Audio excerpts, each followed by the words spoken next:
Assalamualaikum warahmatullahi wabarakatuh. Perkenalkan, nama saya Jarati Ramadhani dengan NIM H03205006, kelas Pendidikan Biologi A, Fakultas Keguruan dan Ilmu Pendidikan Universitas Sulawesi Barat.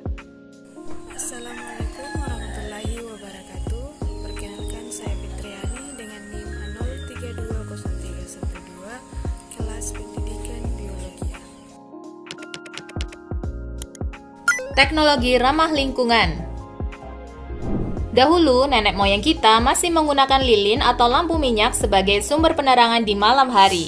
Bepergian pun masih terbatas karena belum ada kendaraan yang menggunakan mesin. Tapi, seiring perkembangan teknologi, lampu minyak diganti dengan lampu listrik yang lebih terang dan praktis. Bepergian pun menjadi lebih mudah dan cepat dengan adanya kendaraan bermesin seperti motor dan mobil. Hai teman-teman, hari ini kita akan belajar mengenai perbedaan teknologi ramah lingkungan dengan teknologi yang tidak ramah lingkungan. Ada yang tahu apa perbedaan dari teknologi ramah lingkungan dan teknologi yang tidak ramah lingkungan?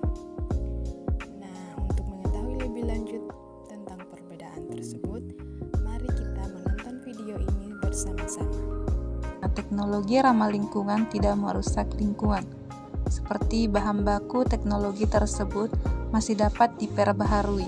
Teknologi ramah lingkungan contohnya yaitu sel surya, sedangkan teknologi tidak ramah lingkungan dapat merusak lingkungan.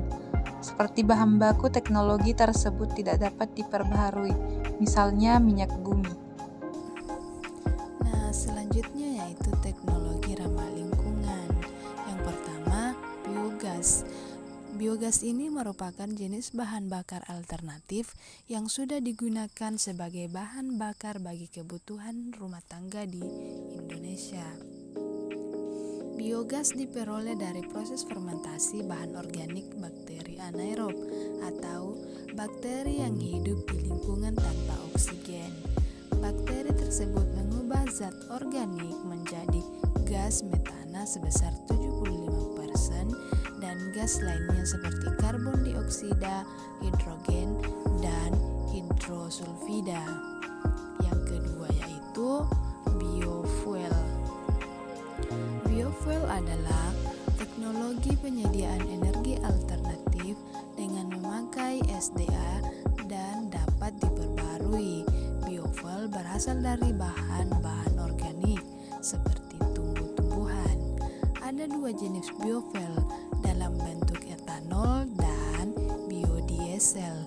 Etanol merupakan salah satu jenis alkohol yang bisa dibuat dengan fermentasi karbohidrat, sementara biodiesel merupakan bahan bakar alami yang biasanya diperoleh dari lemak nabati.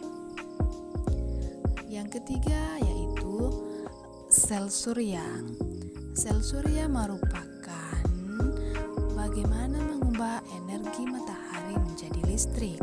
Saat matahari melalui panel surya, maka cahaya akan menghasilkan emisi elektron pada komponen panel. Selanjutnya, elektron tersebut dihubungkan dengan sistem tertentu sehingga menghasilkan listrik. Listrik tersebut dialirkan dan disimpan pada baterai, jadi bisa dipakai saat mendung atau malam hari. Yang keempat yaitu pembangkit listrik tenaga angin. Pembangkit listrik tenaga angin merupakan cara paling murah dalam menghasilkan listrik. Teknologi tersebut sangatlah bebas polusi. Pembangkit tersebut bisa dibangun dalam waktu 9 sampai 12 bulan dan bisa dikembangkan lebih besar lagi. Di Indonesia sudah menerapkan pembangkit tersebut seperti di Nusa Penida, yaitu pulau kecil di selatan Pulau Bali dan Nusa Tenggara Timur. Adapun teknologi tidak ramah lingkungan, yang pertama minyak bumi. Minyak bumi merupakan komoditas paling mendominasi keseharian manusia, di mana hasil dari olahan minyak mentah ini banyak digunakan manusia, seperti bahan bakar, aspal, hingga plastik. Batu bara adalah bahan bakar yang menimbulkan kerusakan lingkungan paling parah. Pasalnya, selain pada penggunaannya yang menimbulkan pencemaran udara yang sangat tinggi dengan CO2 dan SO2 yang dihasilkan saat pembakaran pada proses pengambilan batu bara juga menyebabkan pencemaran pada air dan tanah. Teknologi tidak ramah lingkungan yang ketiga adalah pabrik.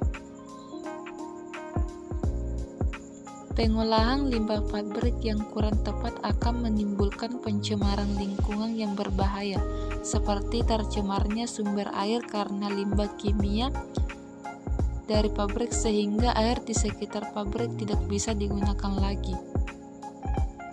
Yang keempat, kulkas dan AC. Teknologi tidak ramah lingkungan yang keempat merupakan alat kebutuhan rumah tangga yang hampir di setiap rumah, yaitu kulkas dan AC.